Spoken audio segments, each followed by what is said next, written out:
Welcome to our morning devotions. We are bringing these to you knowing that some of you are not able to get our devotional booklets because they're delivered to the church. We also given it to you because we realize that many of you are taking walks and listening to things, and we invite you to start your day with a word from God. And so I invite you to do these things each and every day as we live our Christian walk and faith. I will start every day by being open to the blessings that God is going to give me. I will realize every day that I am the face of God to everyone I meet. And I will end every day by thanking God for the blessings received and place into God's hands my worries and fears.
Today we read from Christ in Our Home, April, May, June 2020 edition.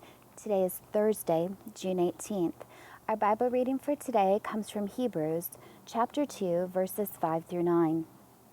Now God did not subject the coming world, about which we are speaking, to angels, but someone has testified somewhere. What are human beings that you are mindful of them, or mortals that you care for them? You have made them for a little while lower than the angels. You have crowned them with glory and honor, subjecting all things under their feet. Now in subjecting all things to them, God left nothing outside their control. As it is, we do not yet see everything in subjection to them, but we do see Jesus, who for a little while was made lower than the angels, now crowned with glory and honor because of the suffering of death, so that by the grace of God he might taste death for everyone. Happy Thursday, June 18th. Cynthia Mo Lobeda, a Lutheran theologian and professor, encourages Christians to develop a critical moral vision with three aspects: a clear-eyed vision of the world's economic and ecological injustices, a vision of sustainable alternatives, and a mystical vision of God's empowering new possibilities. We develop this vision by learning from Jesus to see the world through God's eyes. We see the cross as it is, an instrument of state-sanctioned torture and terror.